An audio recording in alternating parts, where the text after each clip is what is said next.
Hi, this is about attention deficit hyperactive disorder. Attention deficit disorder is the same thing.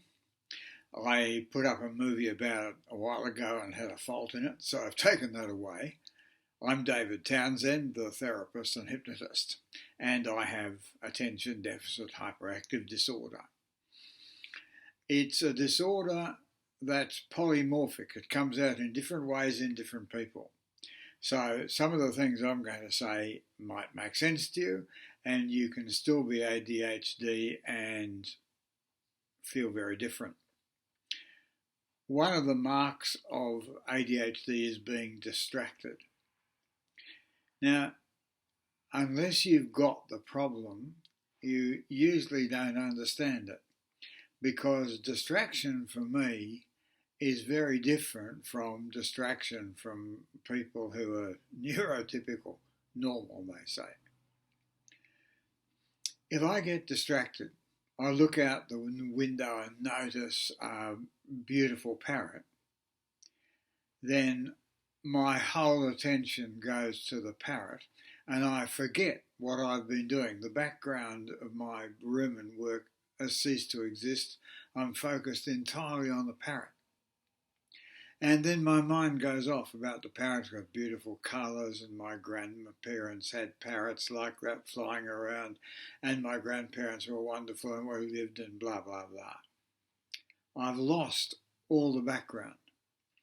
Now, I'm told that neurotypical people, normal's a dirty word in our word, normal, all right, get distracted, notice something, but they're still very aware of their surroundings and what they're doing.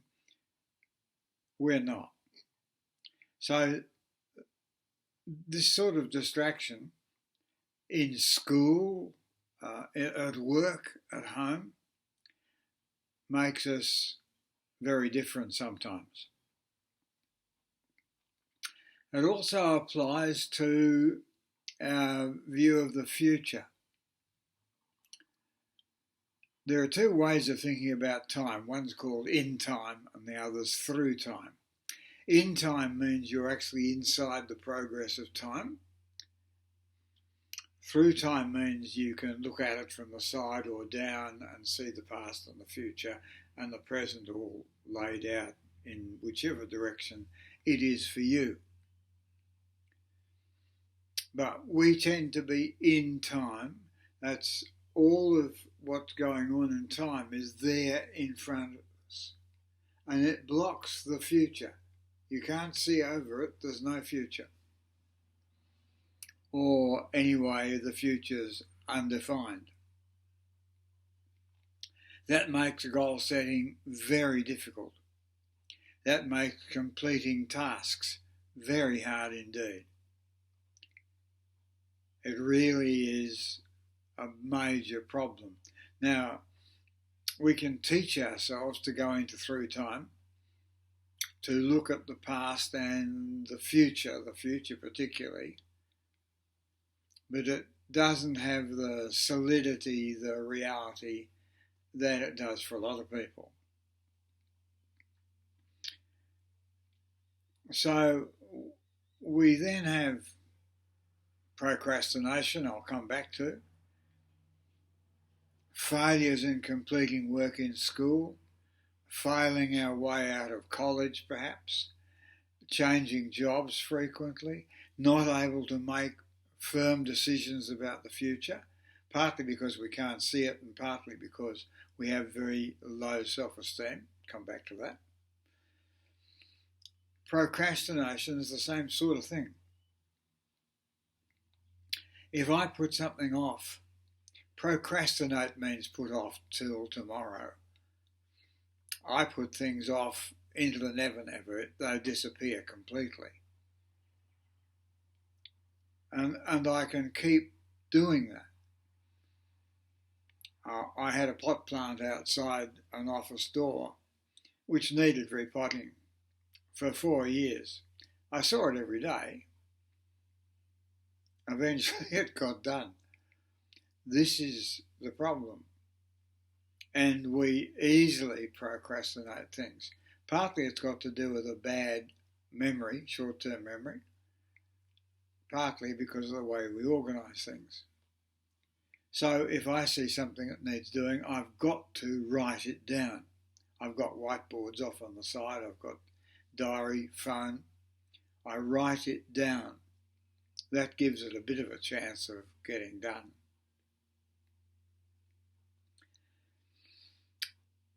We also have overactive minds.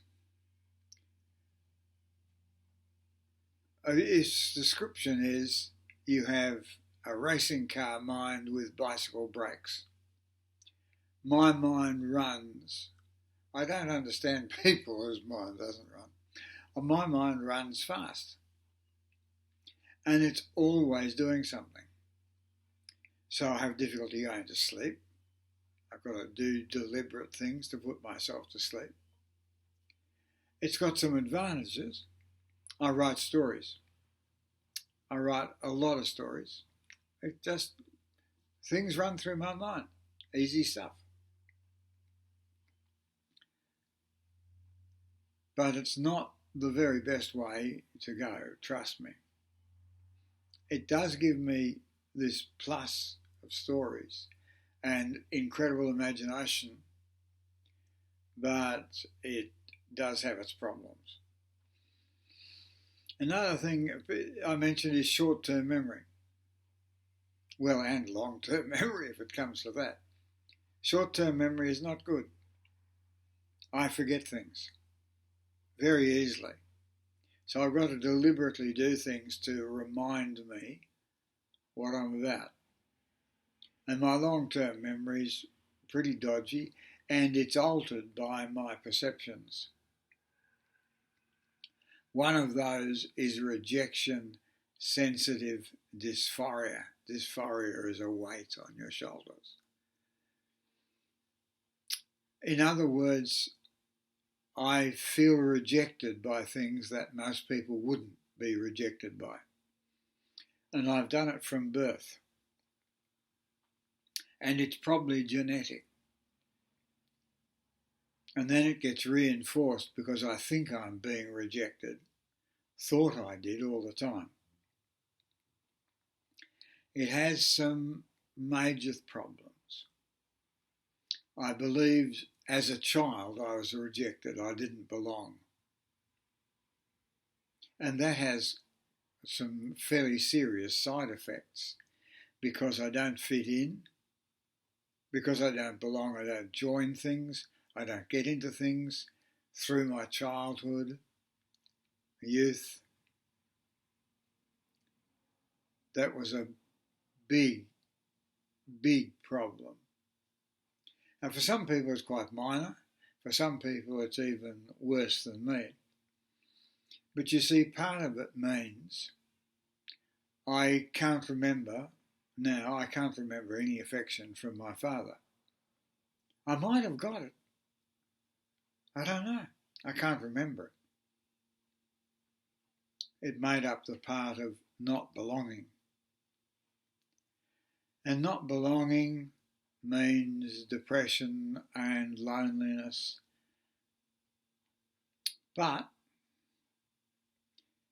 it's never too late to have a happy childhood. I've got a good imagination. I recreate my world. Now some people say, oh, well, it didn't really happen or whatever. What's that got to do with it? Your memories are what makes up your life. And if I create memories, good stuff. I enjoy it. I don't just happen to share them with you mostly. Part of the problem is a low self-esteem. And for a lot of us, it's a bit different from just not having a marvellous opinion about yourself. It includes for us an indecisiveness. We can ask, for instance, what's the purpose of the world? What am I here for? What am I supposed to be doing? Well, what I'm supposed to be doing are the things that I'm good at. That's what I'm here for. I'm good at writing. I'm good at hypnosis. I'm really very good at that, pardon me.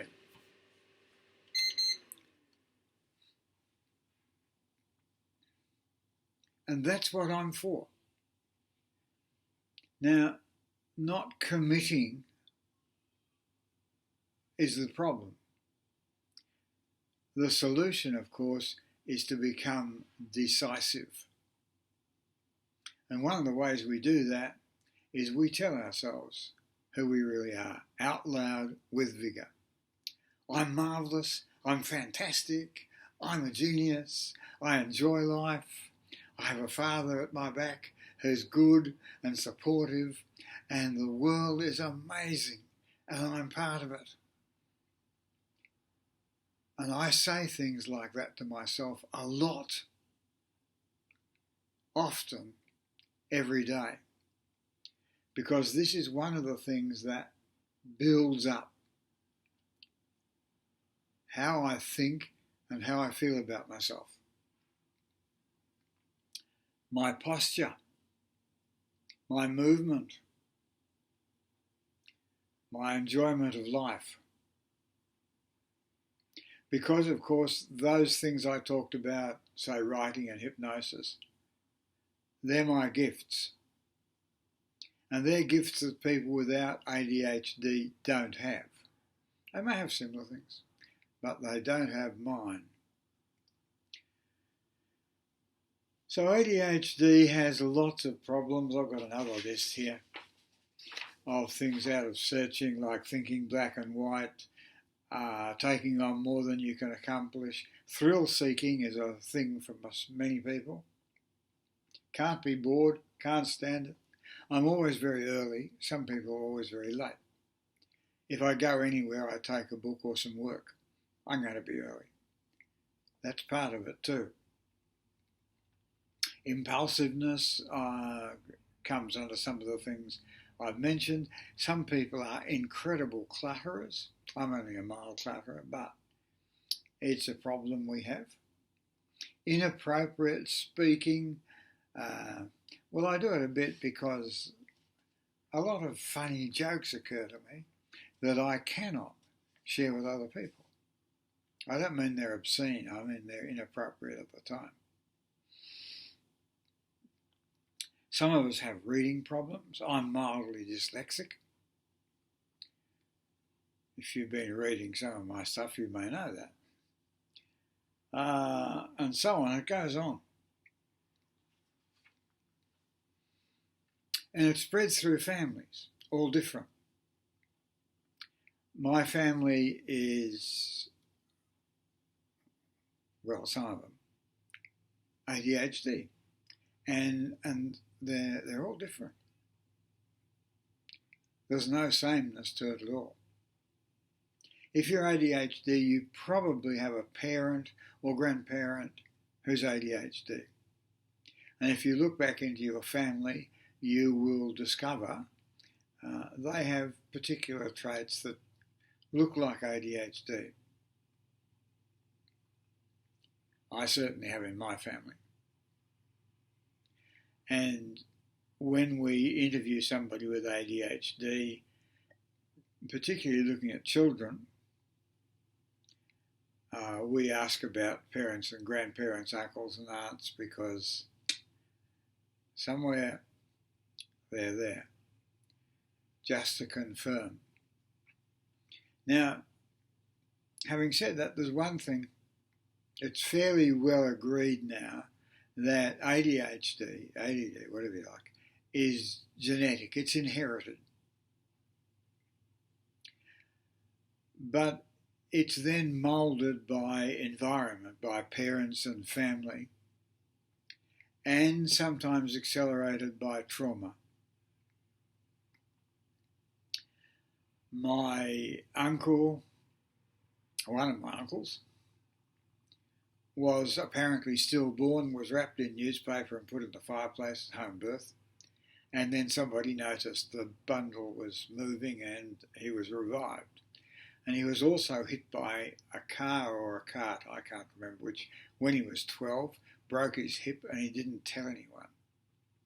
So he limped all his life.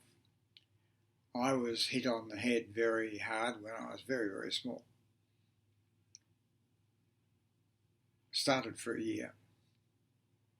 And I do understand stuttering. And when I was speaking on stage, I use a stuttering story to introduce myself. And some people thought, oh, that was discriminatory.